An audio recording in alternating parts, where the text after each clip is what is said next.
Pero la primera historia que vamos a contar no va a ser la de la cárcel, sino que nos vamos a ir al inicio de este edificio, a principios del siglo XVII, cuando era Pósito Real.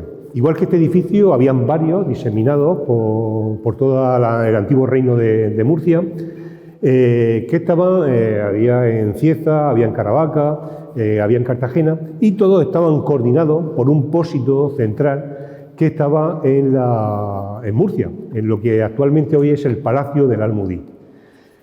Toda esa coordinación la hacía un comendador, un hombre que tenía fama de ser bastante cruel, bastante severo, bastante serio, al que todo el mundo temía. Pues bien, ese comendador, un día de principios del siglo XVII, estuvo precisamente en esta sala. Cuentan que el comendador entró acompañado por aquella puerta, acompañado de un grupo de soldados, entró y pidió que le entregaran el libro donde se iban anotando la contribución de los vecinos de Molina. Durante más de una hora, ahí en un rincón, en una mesa, a la luz de una vela, estuvo cotejando todos los datos que ofrecía ese libro. Dicen que en un momento dado dio un fuerte golpe sobre la mesa y pidió a sus soldados que le trajeran inmediatamente ante él a un tal Sion. Los soldados salieron en su busca y precisamente Sion era posiblemente en esa fecha el hombre más rico de Molina. Él era el patriarca de una familia judía que había permanecido en la península ibérica, no había sido expulsado al renunciar a su religión judaica y hacerse cristiano católico. Él, como digo, era el patriarca de esa familia, era el hombre más rico de Molina en esos momentos, el que más tierras tenía, el que más ganado poseía, pero lo que descubrió el comendador en esos libros fue que no era el que más contribuía a las arcas del rey, estaba defraudando al rey.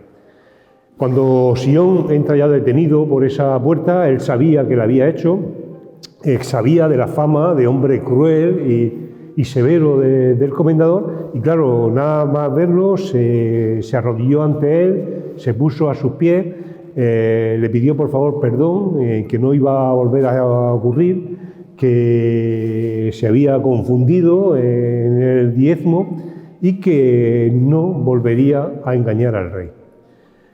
Sion se lo pensó durante unos minutos, durante unos segundos, cuando lo tenía arrodillado ante él, le puso la mano en el hombro y le dijo: no te preocupes, Sion, que tú ya no vas a engañar más al rey.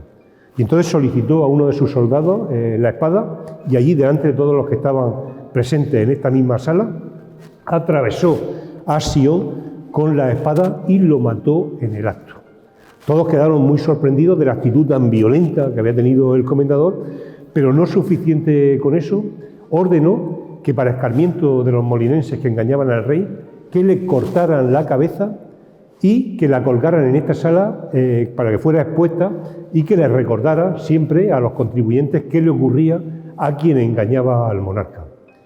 En el centro de esta sala tenemos una bóveda central, y en esa bóveda había una gran argolla, una anilla, y ahí colgaron la cabeza de Sion.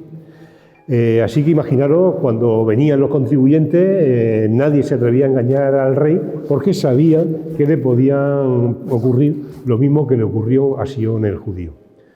Durante más de 30 años estuvo la cabeza de Sion colgada en el centro de esta sala.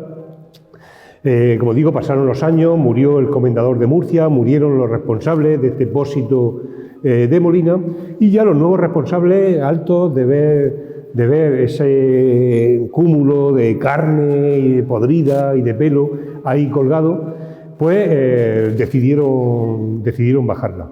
Pero llevarla al cementerio medieval, que luego visitaremos, y enterrarla junto al cuerpo sin cabeza de Sion, que estaba allí enterrado. Pero alguien recordó que el comendador, aparte de la orden de cortarle la cabeza, dejó por escrito que esa cabeza jamás saliese de esta sala. Pues bien, pensando qué iban a hacer, optaron por una solución salomónica. Si nos damos cuenta, las dos paredes que bordean esta sala son dos paredes gemelas. Una de ellas tiene un arco que está abierto y su pared de enfrente está tabicado ese arco. Además está tabicado con un tipo de piedra diferente al del resto de la sala. Según cuenta la leyenda, lo que decidieron los responsables de la sala para obedecer ese mandato que había dejado el comendador por escrito, que no saliese la cabeza de la sala, fue colocarla dentro del aro y tabicar ese arco. Así que, según la leyenda, la cabeza de Sion el judío aún permanece emparedada detrás de ese tabique de piedra que tenemos ahí. Se han hecho varias reformas en la sala, pero nunca se ha abierto para ver qué hay de historia y qué hay de leyenda en esta situación de Sion el judío.